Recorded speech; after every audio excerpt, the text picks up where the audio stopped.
Pastor. Ooh. Yep, there we go. Yo, what's up, everybody? It's your boy, Pastor Ray, the R&B pastor, on live with you guys. And I am excited for tonight. Listen, I am taking a moment just to share this on Instagram because we're live on Instagram. And so I'm excited about that. But we're live everywhere else too. Facebook and YouTube is normal. So make sure you're tuning in. If you're on, please take a moment and share this to your page. Share it to somebody's message box so that they know that we're on. Let people know that we are live. Listen, this is April the 18th, 2024. And this is the Well Live Encounter. The Well is a creative arts and conscious awareness faith-based community.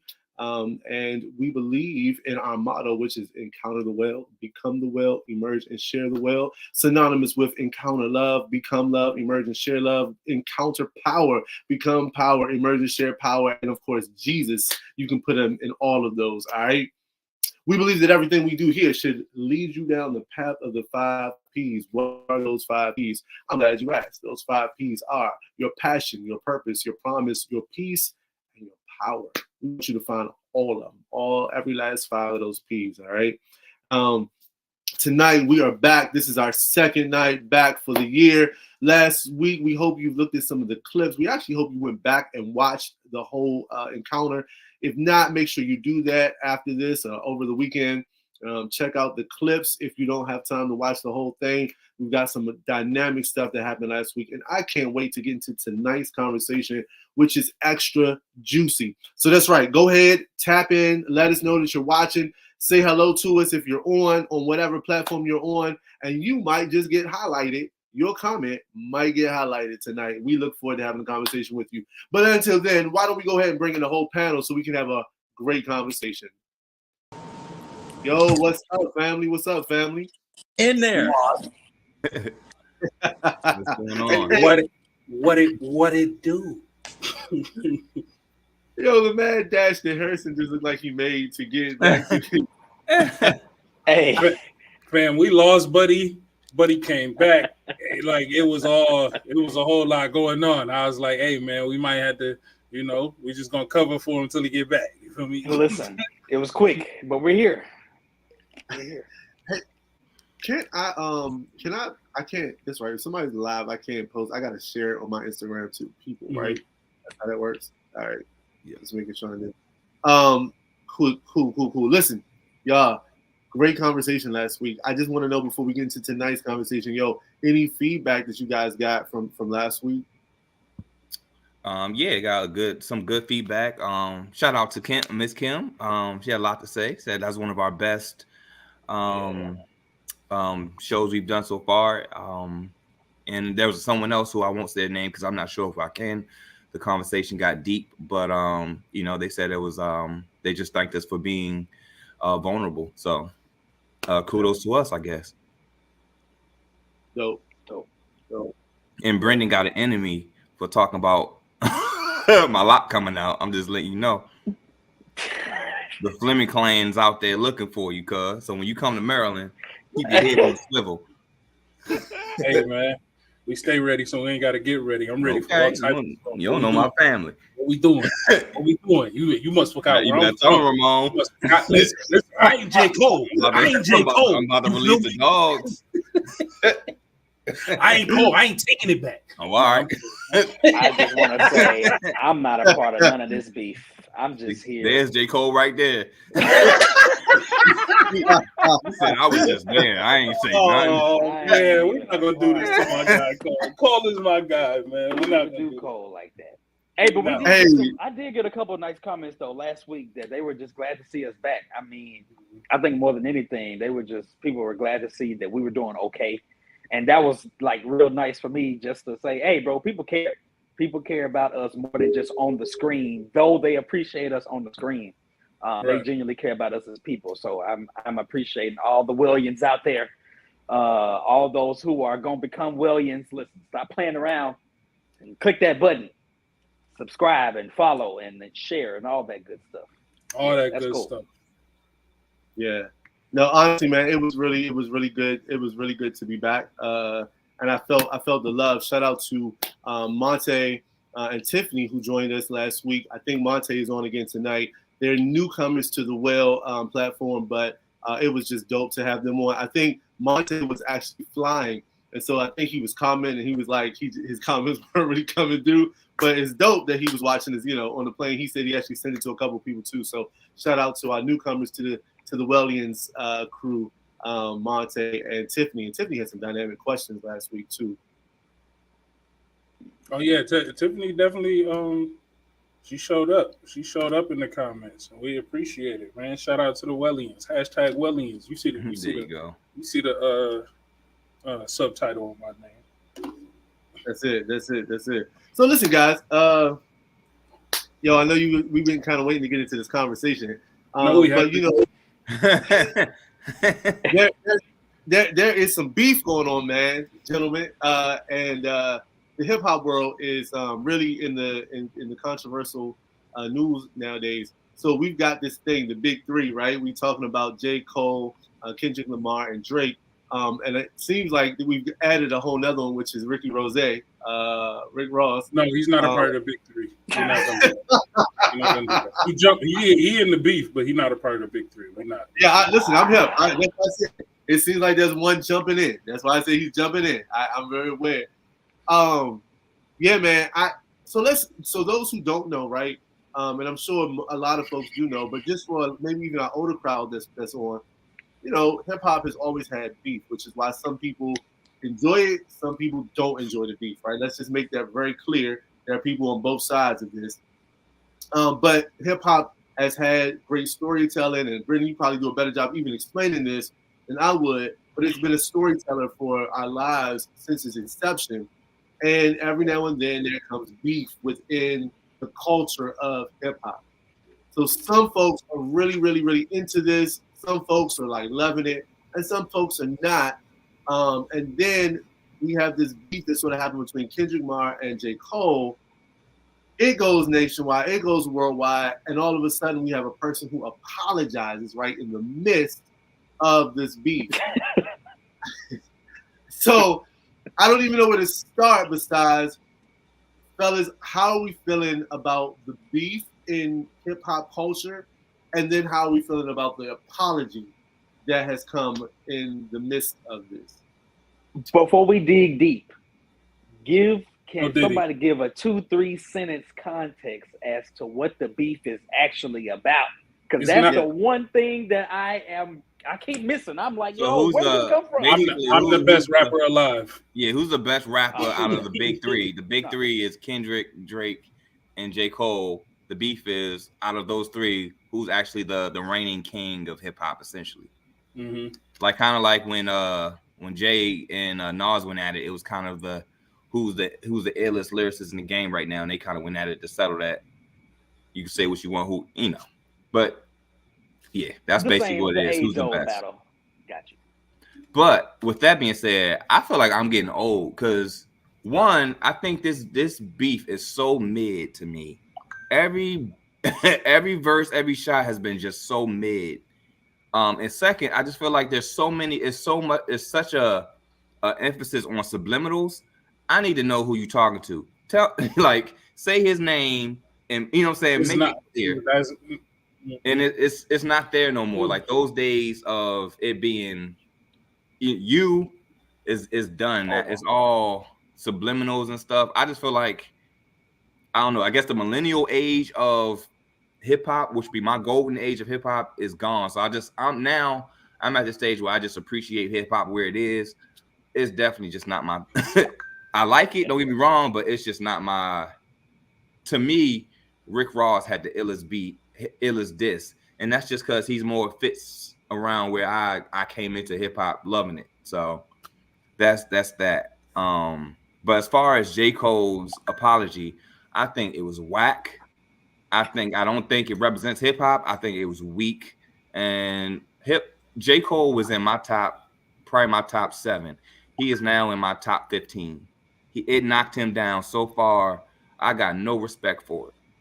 It's like if you playing basketball and somebody say I can beat you 1-on-1, and then you play, you shoot one shot and go in, and you say, I'm sorry, I don't want to do this, and then quit playing. Bruh, I could understand if y'all was on some gangster stuff. Everybody know J. Cole and Kendrick they not swatting flies. This is a spectation sport. This is, this ain't no New York drill rap. They ain't talking about shooting your mothers or nothing. It's just like lyrically, who is the best? And you can't do that, cuz. I ain't got no respect for it. I don't. Jawan said we are Christians. That we are. That we are. And if I was a hip hop artist, I would have gave it to him in Jesus' name. Matter of fact, you want to talk about Christians? Christian artists. Bizzle didn't win at Jay-Z. He didn't win at Nas. He didn't win at Fabulous. He didn't win at Rick Ross. Bizzle won at, and that's a Christian rapper. He didn't win at other Christian rappers. It's a sport. Okay. So okay. Let's talk about. I don't know if you guys are familiar with D1, but the Christian rap artist, and it's interesting because on his platform he has been talking a lot about, before even this whole top 3 thing came out, D was really challenging hip hop artists.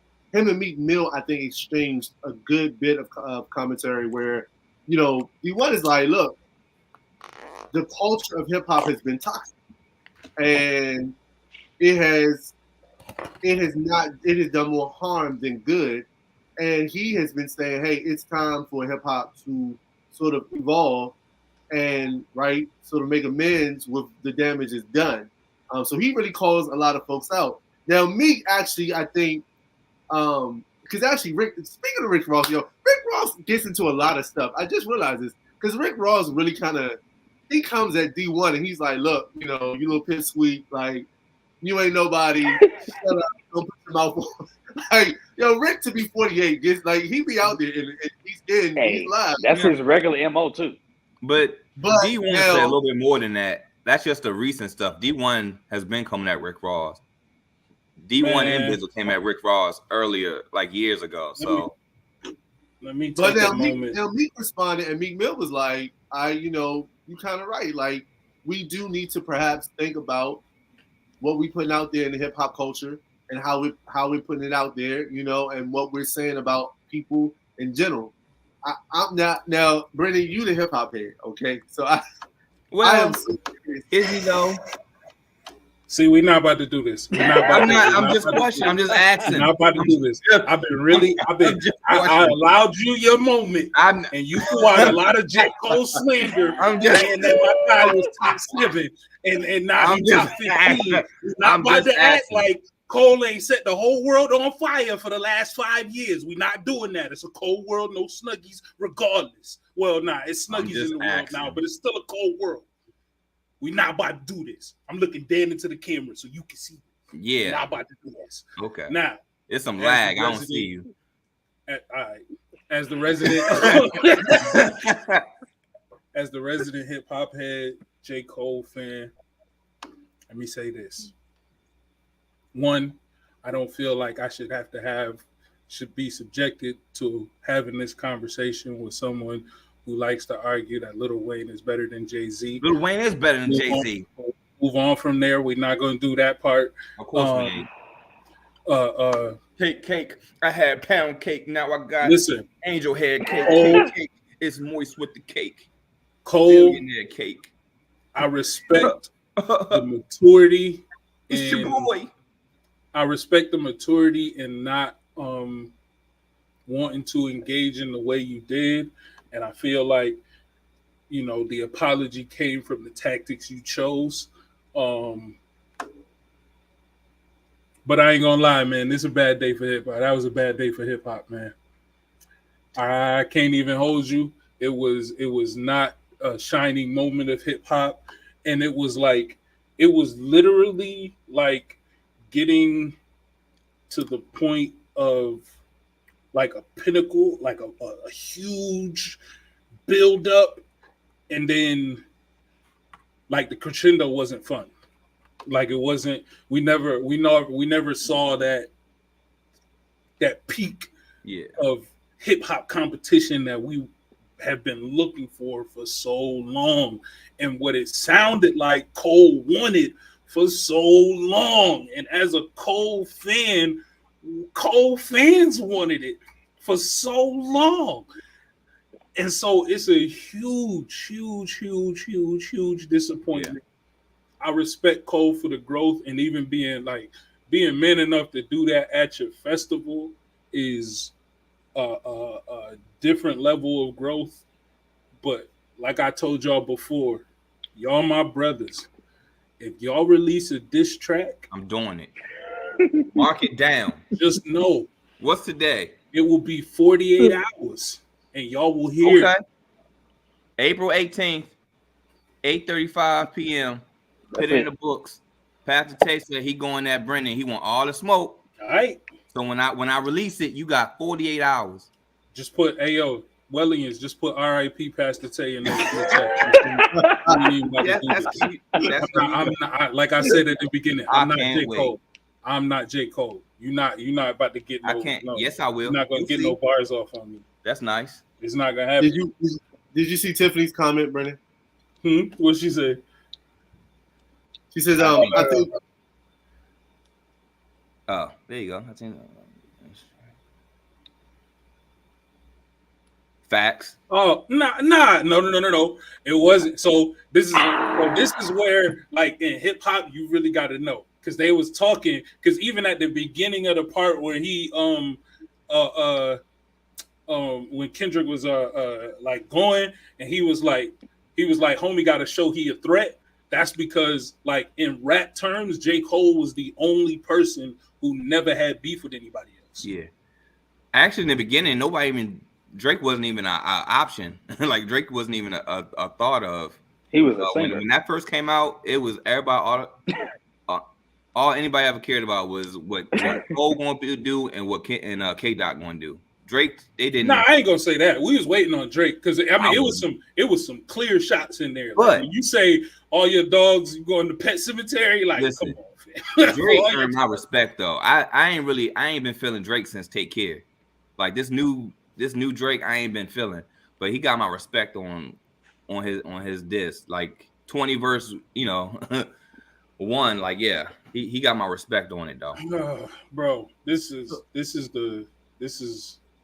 like, at the end of the day, I think some of what Tay said is accurate on this one occasion. Like, I think part of the reason hip hop like really wanted this is because we knew it's like, this is gonna be rap. Like, this is gonna be bar for bar. It's gonna be Ether and Takeover. It's not gonna be. Ether and Takeover had real beef behind it. It did, but like, lyrically wise, like talent wise, yeah. This wasn't gonna be no, like, when I see you, it's up for you, and and whoop de whoop. It wasn't gonna be none of that. This was like it was a sparring session in person. I mean, in the public, and that's one of the things that I think, like, in hip hop is lost. Is like, a lot of these sparring sessions wouldn't happen in the public. Like, Styles P, Jadakiss, the Locks, they would talk about how they would have sparring sessions and who had the best, the best verse on the song or whatever, would go back and forth, but it never came to the public. And now, because it's in the public, like, you gotta, I mean, for some people, you feel like you gotta watch what you say. And I think part of, like, Cole's apology was, like, he didn't want to necessarily downplay Kendrick's catalog, even though he low-key did by, like, not even mentioning one of his albums that dropped in that time span, the Untitled Unmastered, because nobody listened to it. But that's even for another, subject for another time. But it's like, and I respect it in that it's like, yo, I went about it in the wrong way, I'm gonna just bow out. But I feel like you can let him get his lick back, but, like, you still gotta get in the ring, brother. Like, right. It's painful right now. So my question though, fellas, is this though. So in this culture, because I know that there are some of us who really, like, we can love hip hop and we can love the beef, and I get it. To me, right, I get it. It's a sport. What about the folks who are like, yeah, but you still talking about I'm a cap you. right? The ones who are like, okay, but there's violence in this, right? And they're like, but this influences the streets so heavily, and then is the people, the capital C, of the church. All right, how do we support this without succumbing to, right? Like where's the balance? That's the what same way. The same way we read the Psalms, because it's like rap is poetry. And is there influence in it? Is there innuendos in it? I mean, is there like metaphors and similes and things like that? Yeah, absolutely. But the same way we read the Psalms is how we should embrace hip hop, because it's poetry at the end of the day. And especially in a case like this where we know like it ain't gonna be, and Kendrick ain't even TDE no more, but it ain't gonna be live on the news. TDE rapper shot by Dreamville rapper. Like that's not gonna be it. It's not gonna be that type of beef in this camp. Like, and they all even that same at Dreamville Fest, it was TDE artists on the stage. So it's like it ain't that type of beef. We know this. If it was really like that, SZA would have never performed at the Dreamville Fest. You feel me? Reason would have never been at the Dreamville Fest. That type of stuff would have never happened. But so for me, I look at it as like this is an art form. And these two artists are embracing the art form of rap. So like and I mean, rap is from a gritty place. It ain't from the church and the steeple. Ain't no, if it's organs in the background, it's for other reasons. You feel me? Like it's just a different place. Yeah. It ain't supposed to be pretty. It wasn't built from a pretty place. It's supposed to be gritty. It's supposed to be grimy, and it was exposing some of the grit and grime of what people were enduring. So it's like you can't take it away from what it is. But at the same time, we can look at it and glean from it what we do, just like we read the Psalms. Yeah. And then, I mean, if you take it from a context that it is a sport, like when I think of rap, especially like even battle rap, they have leagues where people just do battle rap and they talk about some of the most craziest things. Love it. And then when it's done, it's all love. Like it really is a sport. Like it comes from how can you manipulate the human language to fit your narrative in such a way that I can grab the crowd's attention?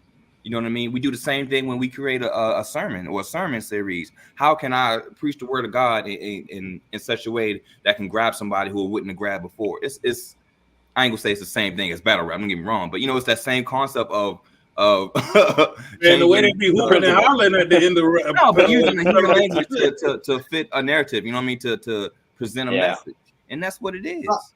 So stay right there, Harrison. I'm gonna bring you in. I'm gonna tag you in. You ready? So some people say that has gone too far. You got Mike Todd spitting on somebody's eyes, right? You got pastors who are doing all sorts of demonstrations, and to their congregation is like, hey, this is cool. But you also got folks who are like, that's a little too, you got John Gray, right? Who's not afraid to expose, right, the stuff that he's doing, the things he's done. He didn't even cheat physically on his wife. He said, I cheated mentally on my wife. Some folks are like, that's a little too much for the pulpit. That's a little too much for the people of God, right? But to Tay's point, if there are these things that we do for entertainment, and some folks have been, I don't even want to say good, they've been successful in their own right, is to bring some sort of entertainment in to express their message.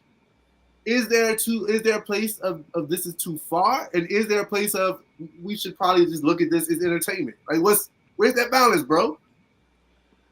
I think you got to know your audience.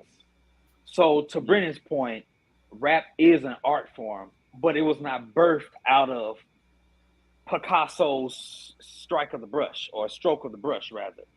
But still an art form nonetheless. It's not Tasha Cobbs. It's not Bishop G.E. Patton. No, it is what it is. And it is as grimy as it is because there are some people, perfect example, completely seems off topic, but as a chaplain for the Howard University Community Choir when I was still at Howard, there were some students who just loved to sing. they had a good heart, so they felt like the choir was going to be a good place for them to do it rather than starting their own thing.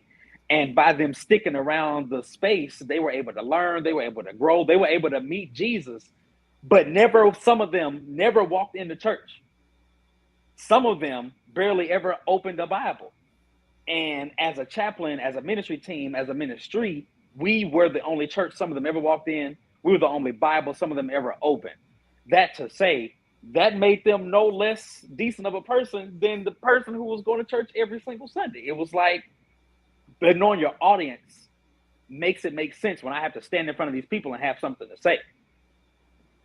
So I think there is a place that is too far. But that's not something that every one of us is going to be able to judge, nor is everyone going to have the maturity to be able to understand. So I like battle rap. I appreciate good lyrics. I appreciate a good reference that's going to make me think. Say something to me that's going to make, I'm going to shoot you in your face. I don't want to hear that. I don't want to hear that. You're dumb. Shut up. Yeah. You're not shooting nobody in the face. You need to go sit in the corner. Yeah. But for somebody that's going to subliminally, and maybe not even subliminally, I know what you mean, but you're going to say something in a reference that's going to make me think. Metaphorically. I understand where you're coming from. You're telling me your story in a way that I may never say out of my mouth, but I feel you in my heart. And it's because I'm looking past how you're saying what you're saying and getting to the heart of your message. So, right, twofold. There is a point that's too much. So to get back to Cole's apology, to your very point, I think somebody mentioned it, man, that shows some growth. That shows some maturity. That shows some manhood in some ways. Because as a man, I think all of us, people in general, but definitely as a man, we have to be able to say, bro, I went too far. My bad. I apologize. I don't know what's happening in the back here. You just got you got that anointing. You got that special anointing. I don't know if that was from Stream. Yo, just got I've never seen that before in my life. That's crazy. Hey, he was on something. Gee, that just made me sweat a little bit. I ain't gonna lie to you. That was Nah, but just carrying on with what you're saying, like, it's there's always a point of too far. But I think that in a lot of cases, in most cases, it's subjective. And it's based on the individual. Like, everything ain't for everybody. I don't expect everybody to like battle rap. I don't expect everybody to even like the back and forth in the battle, the rappers battling. Because that's not, to be clear, what the big three is doing and the 20 versus 1 versus versus Drake, No Diddy, like that's not battle rap. That's battle. That's rappers battling, like going back and forth. Battle rap is a whole different thing. Like I'm screaming in your face, and it's like that's different. Like but like I don't expect everybody to like everything I like. I don't expect everything to communicate a story to me that I like. And that's why even in the world, like there's different denominations. There's different variations of Christianity, quote unquote. It's like different variations of it. It's different ways we express in worship and all that stuff. So like, there's some, everything ain't everybody's cup of tea. But I think at the end of the day, if your heart is in the right place, like you gotta do where you led. Like for me personally, if I wouldn't appreciate Mike Todd spitting in my face. Okay, who you get to serve in the Bible? Yeah, okay. I ain't gonna lie. I might not have been happy if Jesus did it. So you feel me? Like I'd have had to have been desperate as that man. That just ain't my cup of tea, But at the same time, it's like that message still it reached a lot of people, and it taught somebody a lesson, and maybe it just wasn't for me. At the end of the day, I think my thing is more the heart of the person, and also understanding your audience. Like I'm not gonna go to a Catholic church and expect to come in there and drop bars. It's just not that's not the route that's gonna win for them, and that's not the route that's gonna connect with them. Yeah. Yo, but Brennan, to me, you just dropped a whole bunch of bars. So let's just take a moment because I don't know if you even realize, Brennan, yo, you've been on fire the last couple of weeks. I don't know what's going on in your life. Man, it's a lot going on in my life. We ain't gonna talk about that though. No, I'm just playing. Okay, right. Maybe this is your path to healing because you are. But nah, it can't be because I'm still talking to a guy who thinks Lil Wayne is better than Jay-Z. It's all good. I'm gonna go in the studio and we're gonna hash all this out. No, we're not. Cool. And just remember, you said 48 hours. Oh yeah, if you drop it, I promise you, it's 48 hours. All right, it's gonna be all right. It's gonna be R.I.P. Pastor Tate. Yeah. Hashtag you don't know about me, Ramon. Little Tay want to put some bars together. Little Tay want to put some bars together. Yeah, go ahead, little Tay. I'm gonna listen to it just like that. Go ahead. Hey, I can't wait. Hey, listen, I want to dissect a couple of things you said because hey, Jolinda, Miss Matthews, I want to dissect a few things. Because your comparisons are great. So denominations and your comment about everyone doesn't have to like what you like. Yo, if we could just drop a nugget there, right? Like, I mean, now for Harrison, you said, you know what I'm saying? Like, no, let's be for real, y'all. Like, church is divided. We as a people are divided because we can't acknowledge that we don't have to like what everybody else likes. No, we don't. We don't acknowledge that that's how God made us because man we tried not to supposed to. Because man tried to build a stairway up to heaven and he was like, nah. Y'all got stop playing. He dispersed it. It was like, now y'all gonna speak a whole bunch of different languages. Y'all ain't gonna be able to communicate the same. Y'all gonna like what y'all like. Like that's a part of the plan. But it's also like, I mean, even in that is why I get frustrated when people like, you know, especially church folks, we present Christianity as like, this is the one way you do it. It's not. It's based on relationship. My relationships ain't the same. They never gonna be the same. My relationship with Tay, who's about to die as soon as he dropped that track, ain't the same as Harrison. You know, like Harrison, I might not kill you. I might just give you some jabs. But Tay, he gotta die because he think Lil Wayne is better than Jay. He is a little better, but. And even now, like I'm saying, die, but I don't wish death on this man. Like y'all know that. That's my guy. But it's like when he jump into that realm, it's different. It's a metaphor. Hey, I'm gonna tell you the one thing that's been glaring since you were talking a minute ago. It was like abstract art, like paintings. It's something that some people like me never understand. It just looked like stuff. I could have did that. I stopped art in third grade because I couldn't paint the lines. It looked like something I did back then. But people are selling like abstract art for millions of dollars. Somebody buying that art for millions of dollars. For millions of real American US dollars. I can use that, okay? And people are going to the Smithsonian Museum to take time out of whatever schedules they have, travel around the world, to sit here and look at whatever this blob of colors on this canvas. And it's like some of these people are gathering emotion behind it. Some of the people are writing like papers on this stuff. And it's like nobody knows what you're getting from it until you say what you're getting from it. Because abstract art is exactly what it is. It's what you define it as. The most abstract artists, or at least most artists that paint abstractly, is that the right word? Abstract? I don't know. Most artists that paint abstractly, I know rap. I'm not an art aficionado. They don't even name the paintings. They'll put like unknown. And this unknown painting will now sell for all these millions of dollars because it is what you interpret it as.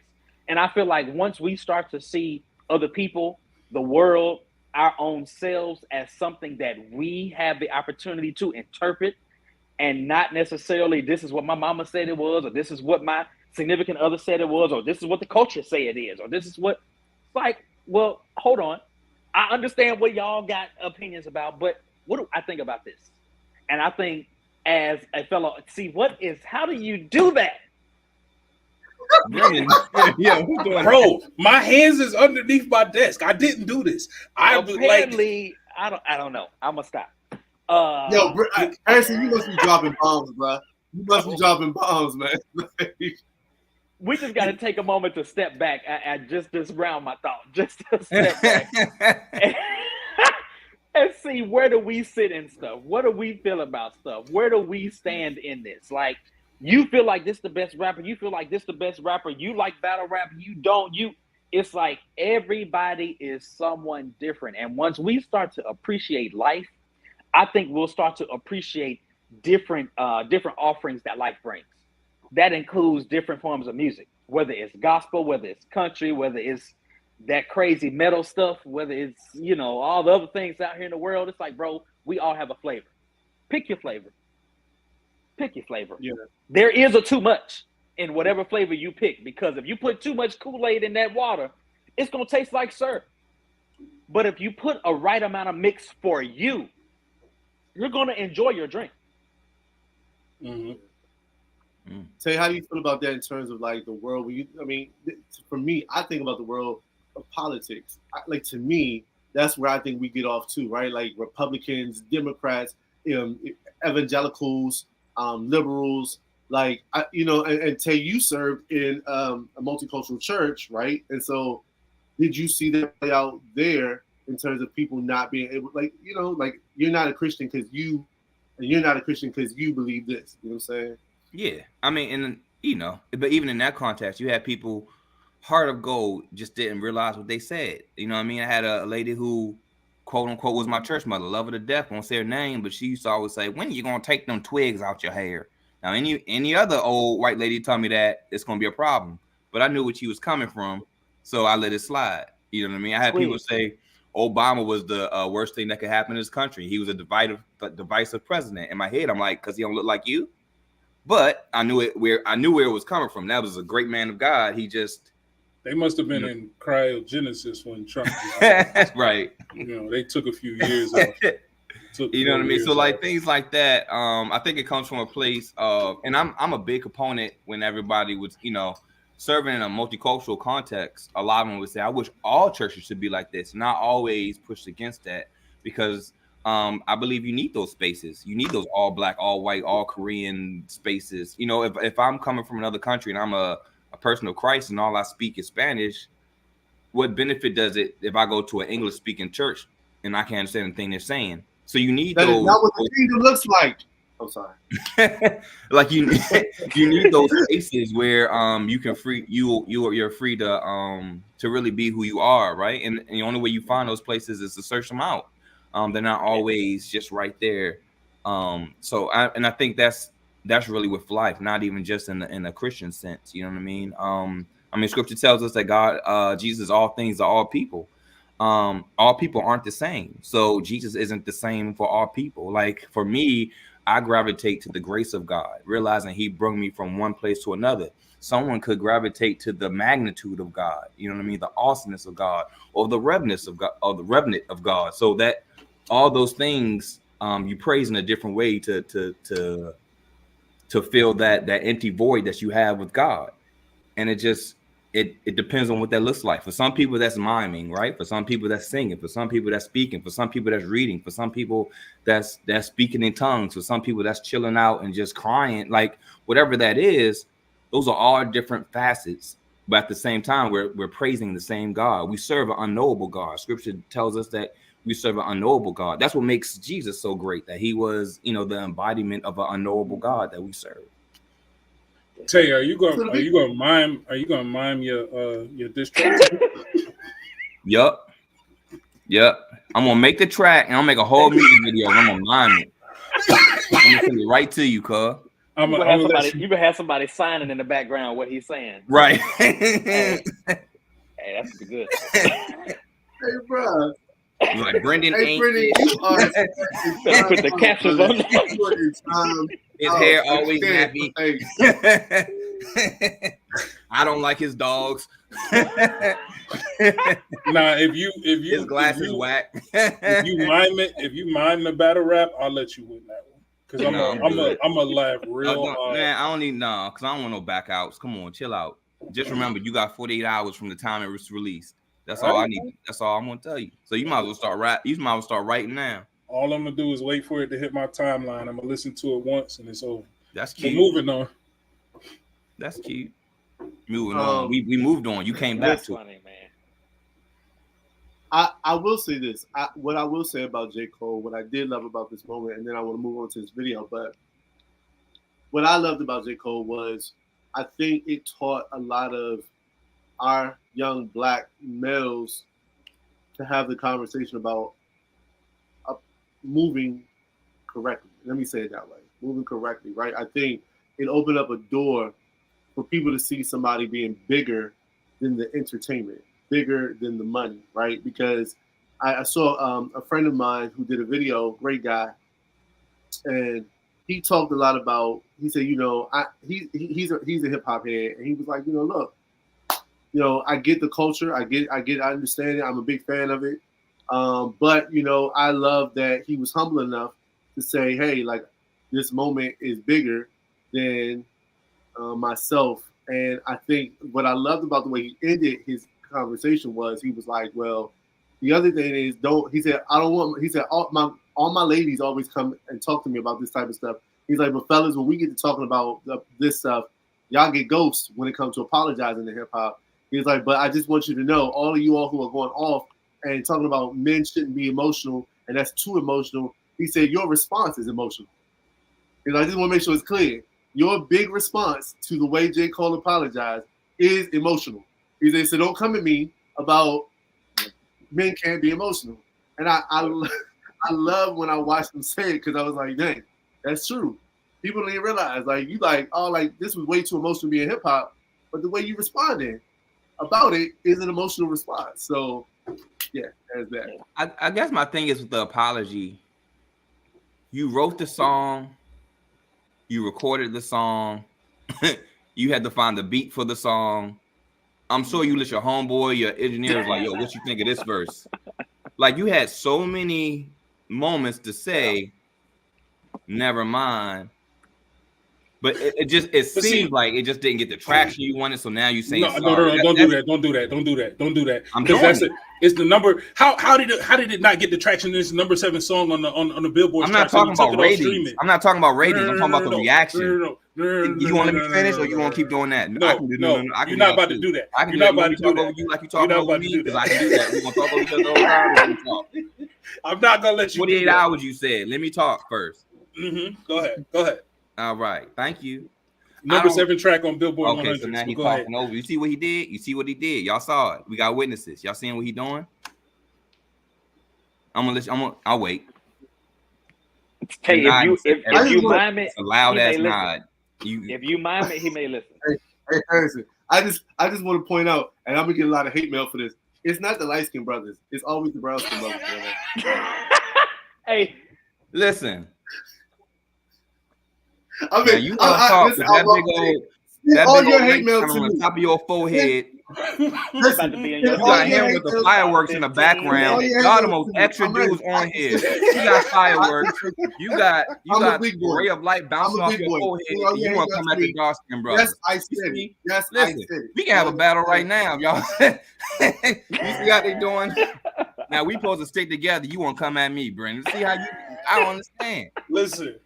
This is, I mean, it's, man.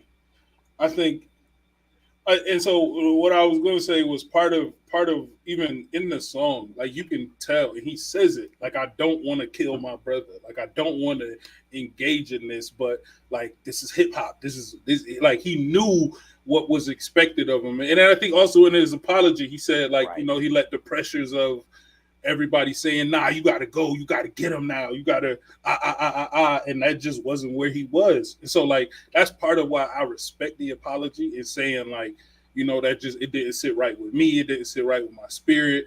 I did it because, you know, like, my homies is around me. Even in the song, he said, like, you know, people hitting his line hoping for a toxic response. And it's like, that's what the world was looking for, me included, raising my hand.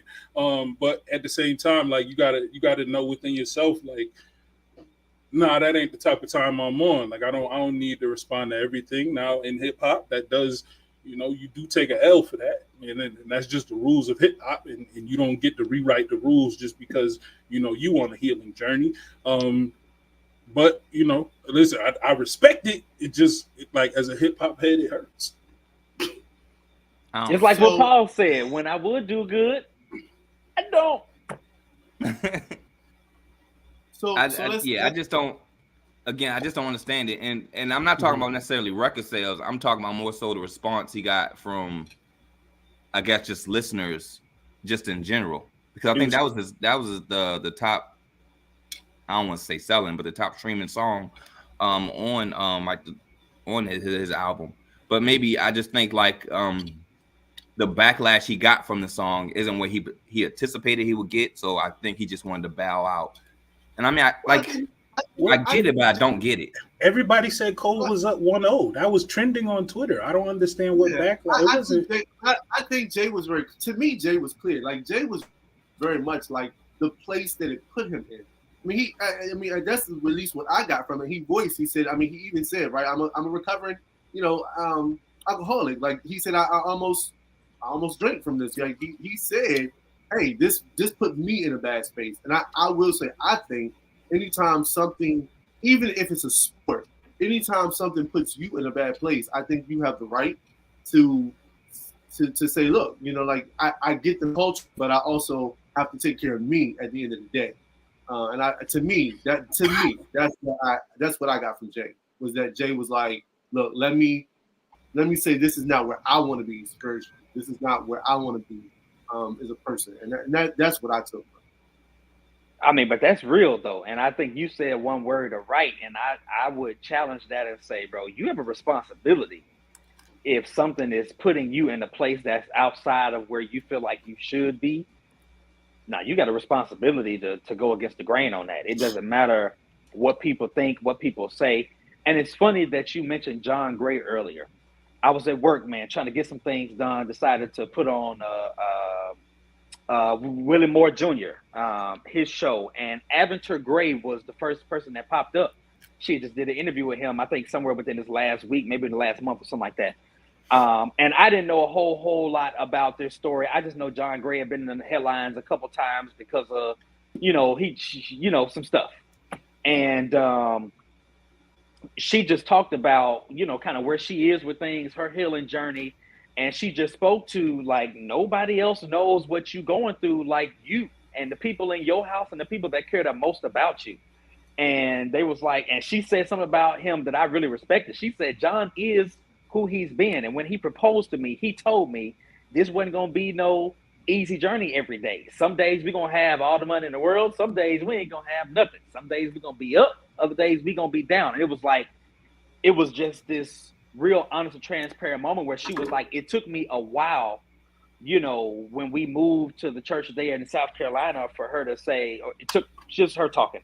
It took me a while to actually get to the point where I wasn't worried about what everybody else was thinking or what everybody else was saying, because today we just came out of resurrection season, Lenten, Hosanna, crucify him, like the same people, bro. I think we could take some real easy lessons out of this to say, bro, I cannot be more focused on what y'all want and what y'all expect from me versus where I need to be or what this is doing to me, not what it's doing for me.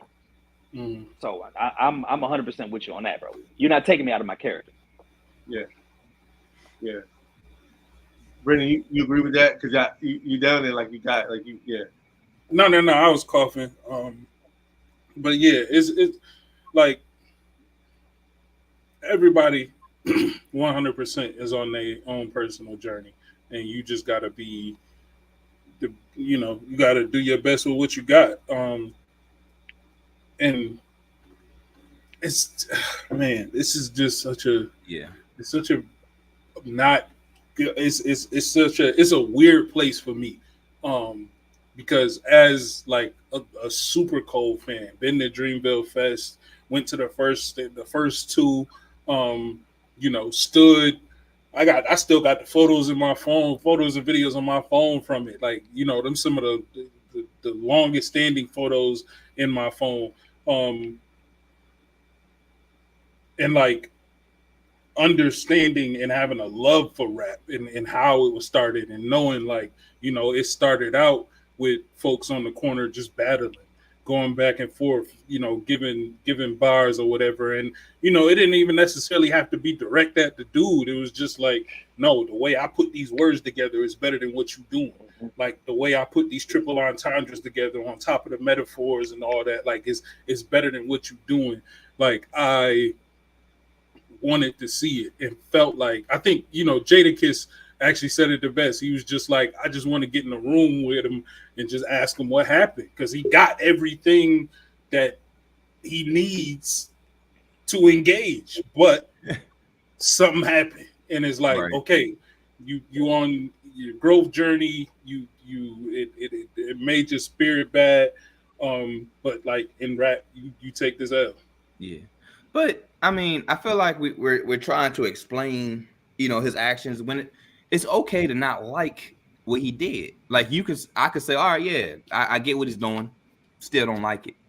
Oh, that's you know what I'm saying. Like it's okay to say that. I feel like we're saying we have to normalize saying it's okay when something don't sit right in your spirit. Well, what he did don't sit right in my. You know what I'm saying? Like it's a both and. We can't just make that argument for one side. And I'm not saying we are. But like, as we have this discussion, we can't just be like, man, he's so mature for realizing that this might have took him somewhere and stopping.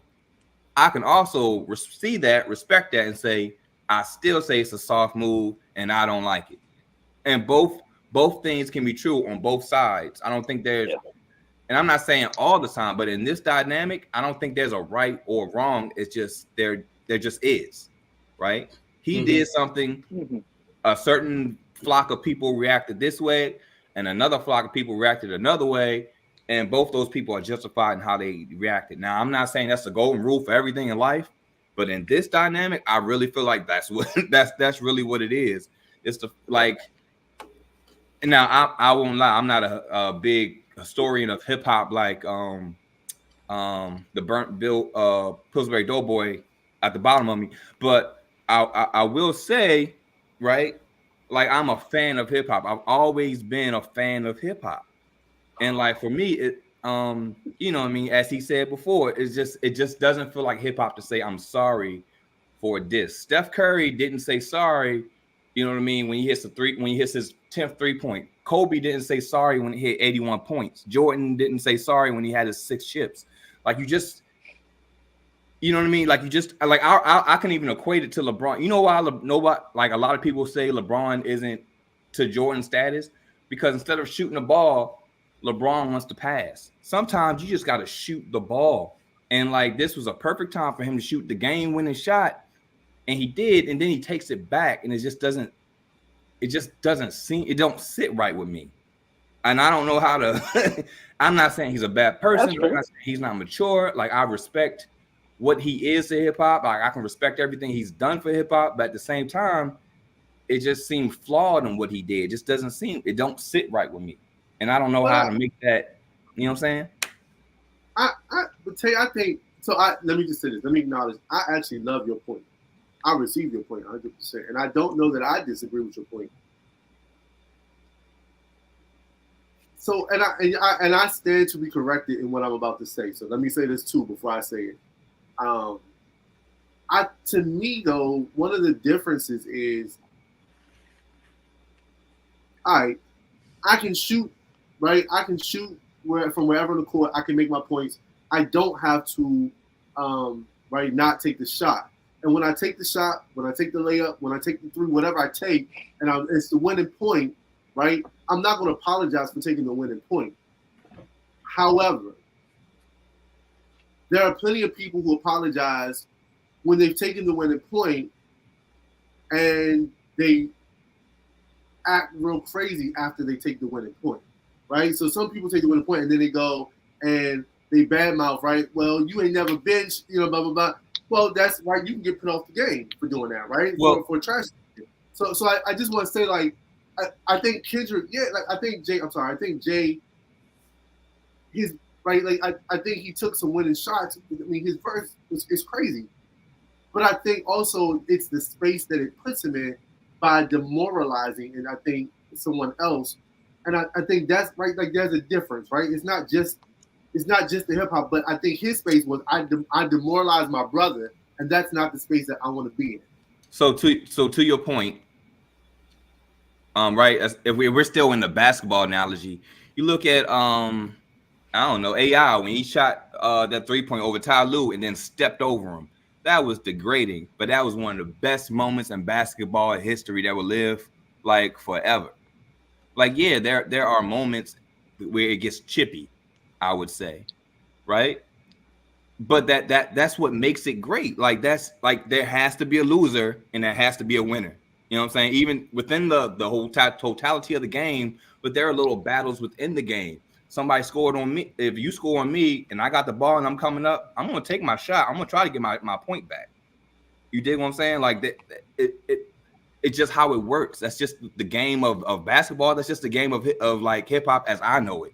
Now, and I said it in the beginning, like this new era of hip hop with a whole bunch of subliminals, it's not my cup of tea. To be honest, I think every single one was pretty much mid. I don't think any diss was necessarily like really great necessarily in my eyes, but it just is. I don't know how to explain it other than it's kind of the culture of hip hop. I mean, some things may have changed on how it's presented, but it's still that whole back. Like even when he came out with Control, when Kendrick just went at everybody, he was started naming everybody.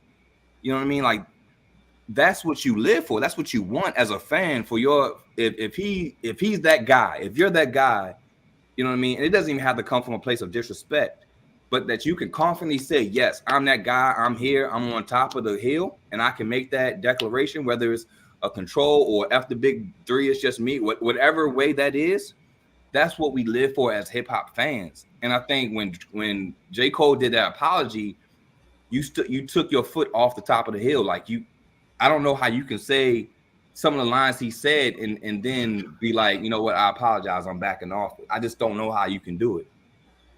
I'm gonna go to Brendan. Am I wrong? Or I like? Nah, you real. Yeah, that's real. And it's like, I mean, even on that the Might Delete Later album, it's like some bars don't hit the same no more. Yeah. Some of the things you say, you can't say it in the same way. You can't we can't it's gonna take a moment for Cole to be believable with the braggadociousness. And like, you know, feeling like even you know what he said in First Person Shooter, you know, I feel like I'm Muhammad Ali. It's like I don't know, bro. You don't know, bro. Yeah, you switched up on that, and I'm a Cole fanatic. It makes you like in hip hop, you're gonna now have to change your approach. And it does take your foot off of that you know, that foothold that as far as King of the Hill, where I felt like Cole was there, and I felt like Kendrick was shooting up at Cole because of how Cole's been going. It's like now, it's like Cole is like, no, you can have it. I'm gonna step down. You know, man. I think but to answer Sean's question, like I have to do it by errors right now. In this era, J. Cole is still my favorite rapper. So like it still won't be no Cole slander without me responding. But go ahead. I think, man, one of the things that I appreciate about hip hop though, and no, not necessarily contrary, but I think one of the things that I appreciate about hip hop is that I don't have to talk about you to say that I'm the greatest. I do have to relatively put myself above you, but I don't have to necessarily downplay you. I.e., I could tell my story in an amazingly lyrical way, and it be better than anything you could have ever said in your life. That would make me a better rapper than you. Not necessarily because I said I'm better than you because you suck, but simply because of how my presentation is. I think that's like anything. It's like, so to your point, I definitely, and again, I'm not coming back on nothing. I understand 100% where you're coming from, but I'll say for me, man, one of my favorite rappers probably for this last like year or two has been out of Houston, Toby and Wigwig. Oh yeah, that's a good answer, my brother. That's a good answer. And he I saw him at the Roots Festival. As far as all He's you dope. other rappers, I'm your father figure. Like that. Try Jesus, don't try me. Don't try because me. I throw hands. So listen. I think it's different approaches to that though. But I feel you.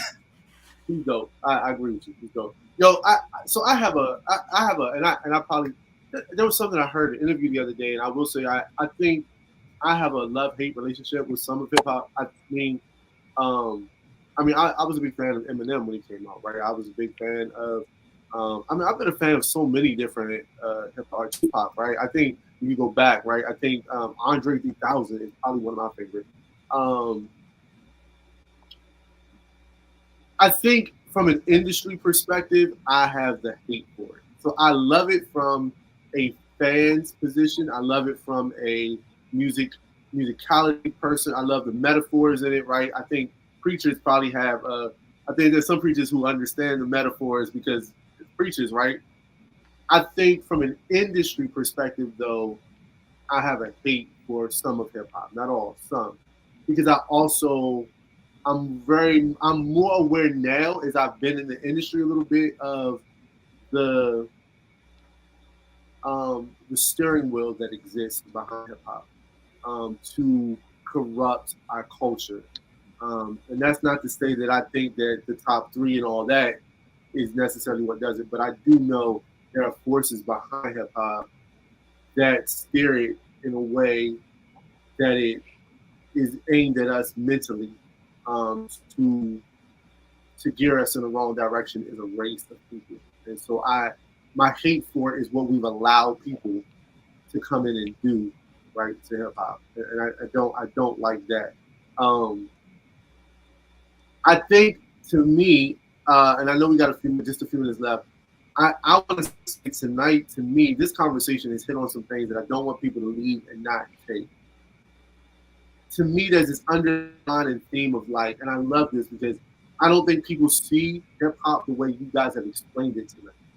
I think when you talk about hip hop is a competitive culture or a competitive thing, it's this new lens for some folks that might not understand hip hop, right? I know we've had that conversation about hip hop in church before, but there are a lot of people go, oh, it's all about negative, it's all, degrading, it's all this, it's all demoralizing, blah, blah, blah. But I think the comparisons that have almost subconsciously come up, Muhammad Ali, right, who was very much, right, I am the greatest, right? He was one of the best trash talkers, right, that existed. When you talk about people in sports culture, Jordan, and you talk about these folks on the court, the folks on the field, right? I mean, even ourselves when we personally play, we are trash talkers, right? And so a lot of folks, well, hip hop don't got a place in church and blah, blah, blah, blah, blah. But I mean, we don't hesitate to put basketball in church. We don't hesitate to put football in church. Hell, one of the churches I used to serve at had a whole boxing ring downstairs. And so I just think I don't want to move past this moment without putting, Harrison, you said it earlier, I'm sort of bringing everything together. This is how the Holy Spirit works. Without putting the abstract picture that I think has been painted tonight, right, out there for people to hear, right? This is a great, love to talk about the top three, the big three, and love to talk about hip hop and how they can compete, but don't miss the Holy Spirit. And I think how it operated tonight. Hey, hip hop is a competitive culture, and if we can watch games, if we can watch sports, if we can watch, dance offs, if we can watch all that stuff, let's not miss the point that this too has its place.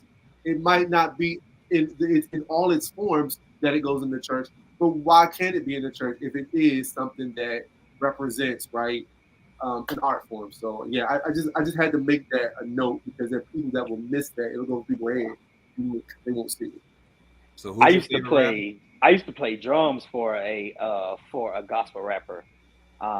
He was actually the youth pastor at our church back in Memphis years ago. But man, when I tell you, he was so dope. name was Corey Curtis. I'm gonna find him and I'm gonna shoot this video to him because shout out to you, Pastor Corey, man. But had a heart for kids, had a heart for youth, had a heart for God, can preach, but also was lyrically like he'd be a person called on the radio on a every other day basis, battling people that he don't even know. They calling in to like spitting it off, G. And it's like it made him no less of a Christian. Now, granted, his presentation was a little bit different.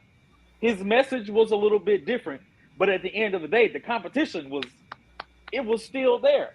And I feel like, bro, everything has its place. Now, to your very point, I think we spoke a little bit earlier about the maturity of the whole thing. Because then now we have this culture that idolizes everything. And they look to these metaphors that they make literal. I'm going to do this, I'm going to do that. And people out here going in the street and they're doing this and they're doing that. And now we see crime rising. We see deaths rising. We see suicides rising. We see depression rising because people can't do what they're seeing on social media.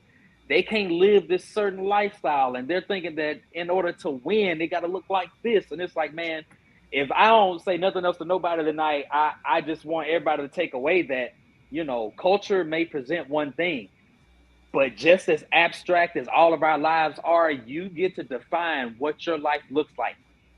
You get to have a say in that. Look at the well logo up there by Pastor Tate in the corner. That's just colors put together. But if Pastor Ray was to come to you personally and explain how that came to be, I am 100% sure it would make so much sense and it would touch you somewhere in your heart. Like, wow, would have never thought that. Would have never gathered that. It's abstract, but it makes sense to somebody. So make sense of your own situation. Don't look at nobody else's life trying to live like the Joneses. The grass ain't green on the other side. They probably paid somebody. The grass probably not even real over there. The Joneses don't like you. They don't even know you. They're not paying your bills. Yeah, man, listen.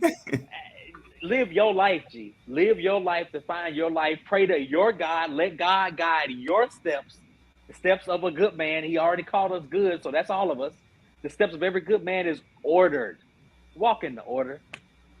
Walk in your order. Yeah. Amen. Can we pass the collection plate? Is that? Nah, man. Listen, if you like to support Brother Harrison, right, and Pastor Tay and Brendan Booth, you can send your donation to. No, let me stop. My birthday was yesterday. $ I am Harrison M. I accept all donations. Praise him. I know that's right. I know that's right. Who is your favorite rapper, Ray? Now that we brought it up, I'm sorry. I had to. To be honest with you, Andre 3000. That's like, I've always been a big fan of Andre. Yeah. I don't think he gets the credit that he should. And I love that he controlled his career. I think he was able to like step out when he wanted to, and he was like, look, when he was like, I'm good. He just done. I just respect him. Yeah. Tay, what you gotta say, Tay? You know who my favorite is, so I ain't got nothing to say, bro. I feel like you judged me though. Who your favorite? Huh? So understand that favorite is not best. You mean who I'll listen to on a pinch? No. Who's your favorite? We're not changing the subject. Who's your favorite? No, I'm just telling you. Favorite does not mean oh my best. God. Here but we go. Who is your favorite? Do we can we come to that understanding? Brennan, you're about to lose respect for your brother, and I respectfully tell you, if you don't want to lose respect for your brother, let this question go. He ain't got no more respect for me. Now go ahead. I wouldn't listen. What Ho said, they put themselves in the air. I just kick away the chair. What's up? So my favorite? So my favorite rapper, who I would just listen to, Ja Rule. Listen, Ja Rule had a run. He had a run, and to be fair, his verse was harder than Jay-Z's on Can I Get a Whatever. His verse was way harder. He was talking mad. He was way better than Jay-Z on his own song, to be quite honest. But I digress. I'm not saying he's the best. I'm not saying he's the king. I'm just saying on a tight pinch, he's my favorite person to listen to. But his verse was harder than Jay-Z's on his own song. That's And he died. huh? And he died. He did. I am not trying to defend Ja Rule. I'm just telling you, if you said pick something real quick, it's going to be Ja Rule's album 336. Like that was my favorite album of his. Before that, even the Vinny Vici. I was just the whole murder. How do we close this? How do we close this out? Before we die, because it might be a lot of people judging us right now for letting him say that. I just want to say, there's some more stuff, guys. But I do realize our time is out. We have something else we definitely want to talk about. We'll bring it up next week. I'm looking forward to that conversation. Yo, the well. I don't even know where to go, bro.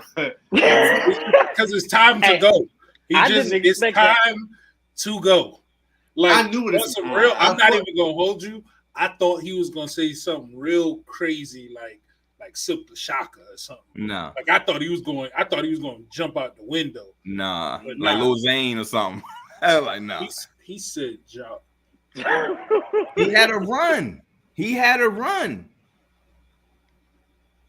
Did he not have? Am I wrong in saying he had a run? I don't want to judge you too harshly, but I'm judging. If you'd like to donate to the well to support us and to help change Pastor Tay's mind, you can easily find us on the web, www.encounterthewell.org. He had a run. That's all I'm saying. If you like to give a 5-year run, any dollar amount. Hey, listen, we also need some people who are not afraid to tithe into this ministry, to sow into this ministry. You can give at the number 84321. You can text the word give or whatever your dollar amount will be to 84321 in support of the well. Listen, guys, share this, like it, share it with as many friends as you possibly can. You can subscribe. Also, DM us if you want to get hooked into our newsletter, our email blast.